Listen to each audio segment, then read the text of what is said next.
Hello everyone, Matty Troy here, and what I want to tell you is about an album that I got years ago at a tag sale.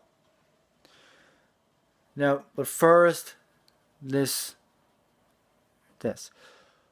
When I was little, back in 2000, I was 3 years old that year.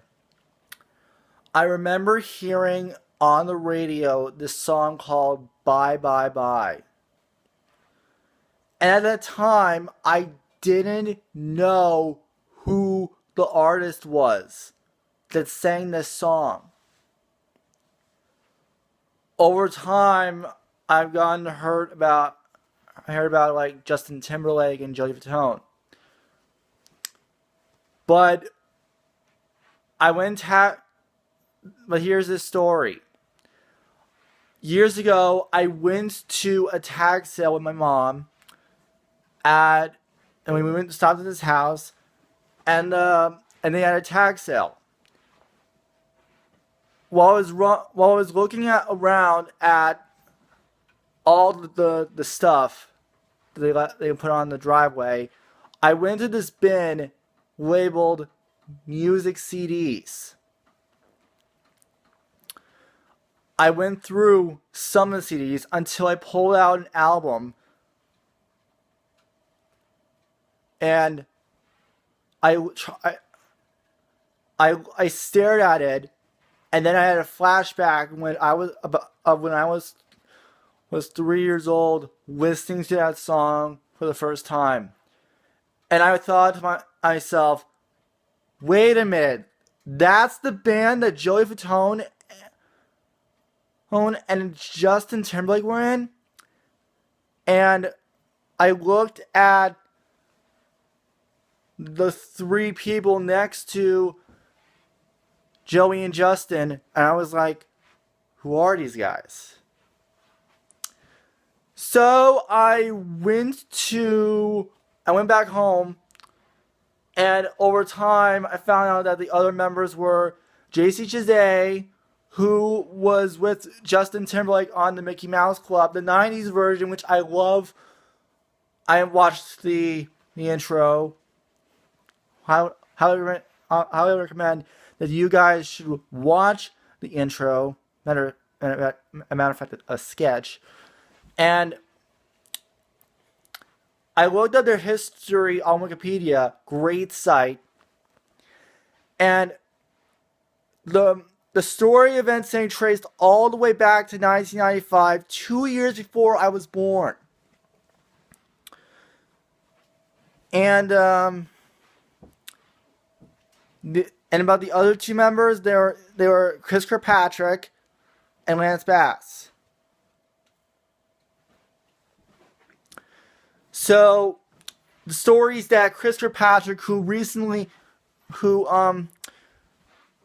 missed the final cut for the Backstreet Boys, met with Lou Pearlman, who's now dead. Seriously, Lou Pearlman passed away while he was in prison. I'll tell you what he did later. So anyway,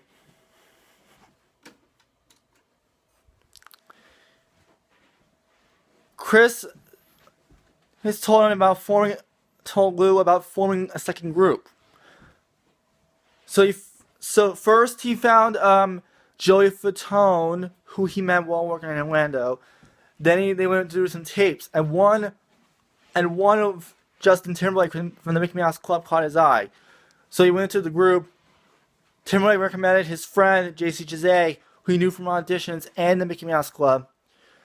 Originally, they hired a guy named Jason Glasgow, and Justin's mother actually came up with the name of the group.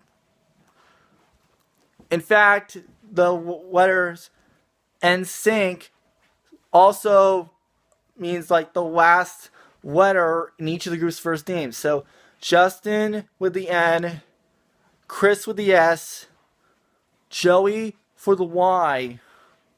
Originally, Jason for the N and JC for the C.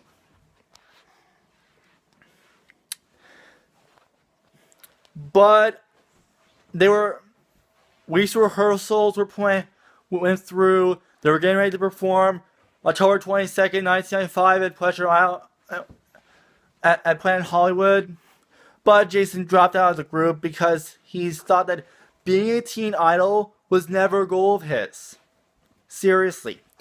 So, after he left, Justin went to called his vocal coach, who recommended Lance Bass, who was then at the time 16 years old, living in Mississippi.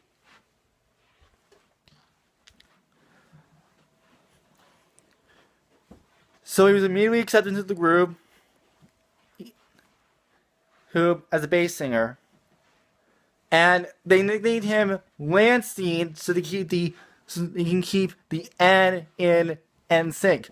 Otherwise, it would look like this: Justin with the N, Chris with the S, Joey for the Y, the N in Lance before the C and E, and JC with the C. That would be weird if you write the names on like a whiteboard or with a marker. So anyway, they performed at Pleasure Island, and they went to Germany. Okay.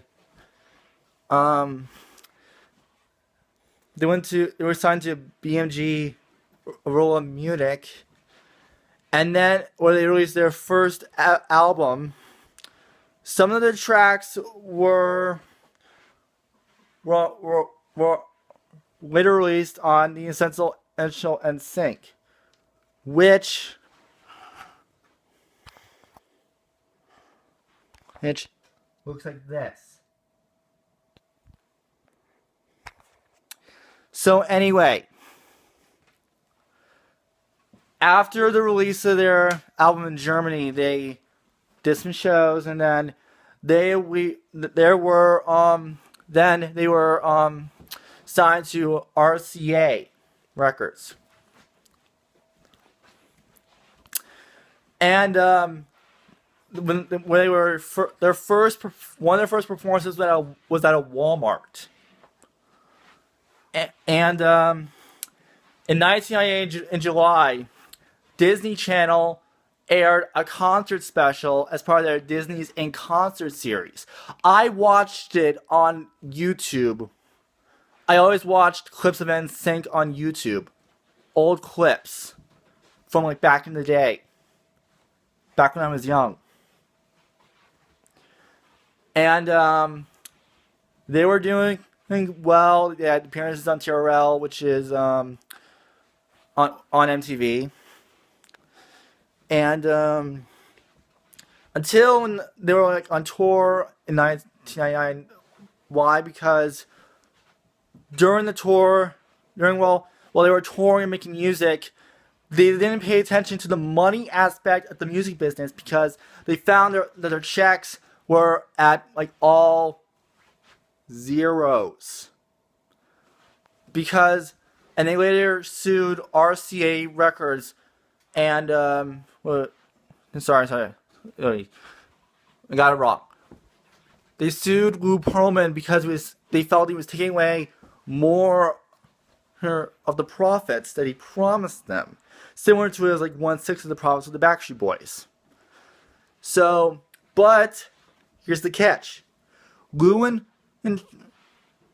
the record company, he decided to countersue NSYNC, a lot of money, for millions of dollars, and the right to use the band's name. But they reached a settlement out of court, and NSYNC went and signed with another record company, which happens to be Jive Records.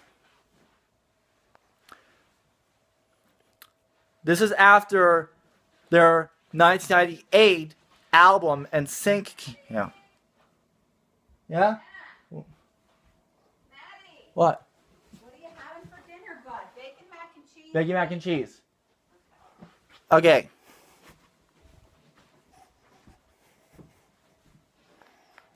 Okay. So in 2008, NSYNC released No Strings Attached, which is the album I bought at the tag sale, which I talked to you guys about years ago. In fact, here it is. With Joey, Chris, Justin, JC, and Lance. And like puppet strings. And the first single off that album was Bye Bye Bye, which I talked to you guys about at the start of this video. And it became well known as the group's intro song. And I watched music videos for all their singles, including It's Gonna Be Me. And But finish up what you're doing. Turn off lights. Come on down. Okay. Okay. Okay. And they went on No Strings Attached tour. Two of the videos were like home videos. They're on YouTube. One of which was the intro with No Strings Attached. Second with the song I Want You Back. Anyway, after the conclusion of the No Strings Attached tour, and they performed one show, the Rock in Rio concert series. The following year, 2001, they went on a promotional tour called the Pop Odyssey Tour. There's only one home video from about the tour, and the show at the Superdome in Louisiana was filmed and released as NSYNC Pop Odyssey Live.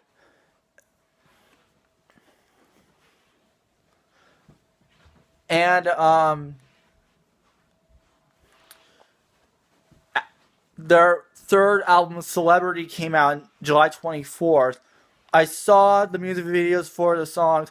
In fact, I remember listening to their song Girlfriend on this old trend. Remember hit clips? You know, the tiny square music players. Well, I listened to that as well as Gotta Get Through This by Daniel Bedingfield. And they decided to promote their album further by going on a celebrity tour.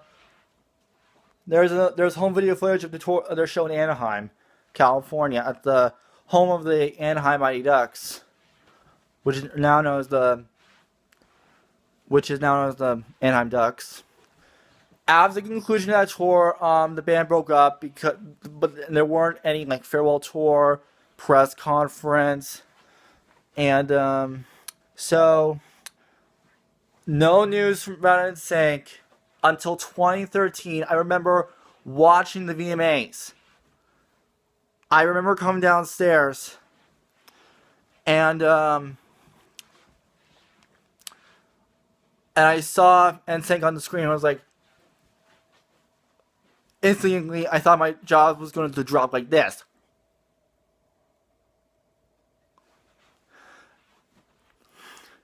The fans were going wild, and I watched home video footage of that performance,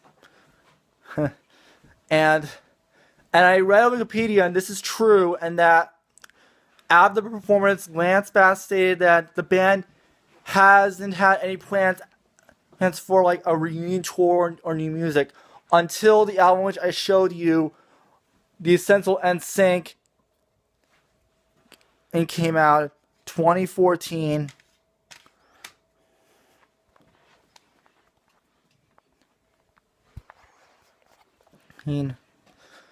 And I'm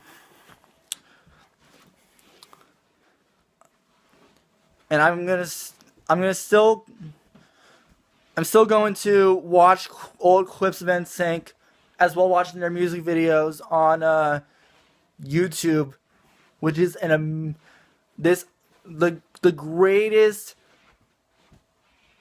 video watching, liking, commenting in website in the world also all time. So, thank you for watching. And after this, if I have time, I'm going to like listen to NSYNC.